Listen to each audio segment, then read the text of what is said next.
Hello, welcome to another passion fruit tutorial. In this video, we are going over how to do question 4B from the 2024 APCSA exam.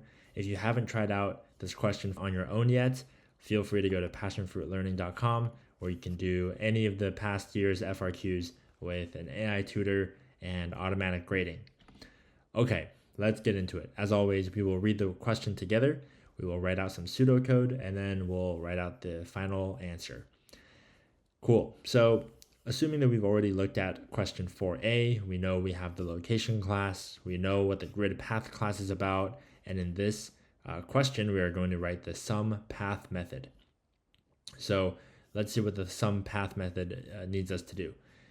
First, we write the method which returns the sum of all the values on a path in grid. So as always, I'm going to make note of what we are returning. We are going to return the sum of all values. So it's going to be an integer. And the path begins with a row element at row call. And we need to keep calling getNextLoc to figure out what is the next location we go to. And then the path ends when the element in the last row and the last column of grid is reached. And we essentially just need to add up all the values along this path. Right, so for example, if we start at 3, which is grid at 1, 1, we get getNextLoc, and we find the lower number, which is 2, and we just keep doing that until we reach the end. All right, so how do we tackle this? Well, we are first, maybe let's take a look at what we are given. We are given a row and a call as parameters for our sum path, and we need to return a sum of all the values. So first thing I'll do is declare a sum, right? So we need to figure out what the sum will be, and sum will always start at 0. And then we will write a loop. What does the loop do? Well, the loop needs to keep running as long as the row is not yet reached the last row and that the column has not yet reached the last column. We essentially want to keep running the loop until we reach this final square, because after we reach the final square, then we don't want to run getNextLoc anymore. And so again, I'm not worried about the syntax right now. I just want to get my logic down. So I'll say if the row is less than the last row or the column is less than the last column, then we will do something. And we know that in this something, we will need to do getNextLoc, right? And getNextLoc takes a row and a column. But how does this exactly fit in? Well, let's think. So we have our value and we're starting with sum 0. The first thing we're going to need to do is actually add the value of our existing row and call. So I'll say the first thing we got to do is add the value of the current location. After we've added 3, then we can run getNextLoc. And after that, once we have our new location, well, actually, we can't just run it, right? We need to assign something to it. So we need to assign this value ultimately to a variable. And then once we have this variable, we can then figure out what is our new row and column going to be, because we're going to need to use it to keep checking our while loop. So we're going to have to say like set the row to the location row and column to the location column. And again, my syntax is not correct here, so don't get it twisted. We're just looking at the logic. Okay, so we are doing this over and over again. It'll keep running until it hits the very end.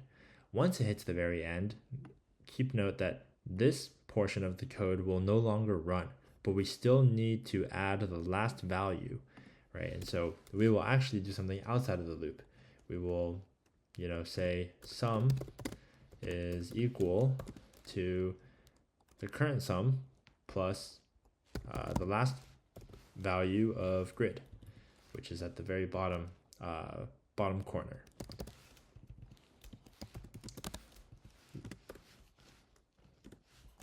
All right, I think this is what we need, and I think this makes sense. So let's turn this into actual Java. I'm going to comment this out, and we're going to be replacing all this code. Actually, yeah, why not? So how should we get started? Well, first, I'm going to do the same thing here. In sum is equal to 0. This is actually the correct syntax. And then we're going to write our while loop, right? So this while loop, I'm actually going to do row is less than grid length minus 1. Remember, a grid length, here we see the index is 3. Grid length is 4. 4 minus 3 is, or 4 minus 1 is 3. And we want to keep running this as long as it's not 3, 4, right? So we want to keep going. And so that's why we have the or statement, because even if the row is equal to grid length minus 1, even if it's equal to 3, as long as the column is not the same as the last one, then we should keep going. And so let me just finish writing this out. Column is grid 0.length minus 1. All right, this is really the hardest part, is making sure we have this logic set up correctly. So this will keep running as long as we are not at the very end of both the row and the column. All right, and from here we just need to figure out how to do the sum. So the sum is actually very similar. We're going to do grid row call. This is the value of the current location of the 2D array. And then we're going to have to declare a new location to assign get next loc. Because remember, get next loc returns a location. And then we will use the get next loc, or rather the location class method, get row and get call, to do this portion, to actually assign a new row and a new column. So I can just say loc dot get row, and then call is equal to loc dot get call. All right, and then finally we want to make sure that we add the final sum from this last part of the grid, right? And we're doing this outside of the while loop. So I'll say return sum plus grid row column. Okay, I think that's all we have.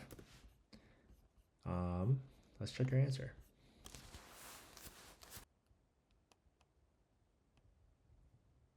All right, perfect. 6 out of 6. That's how you do it.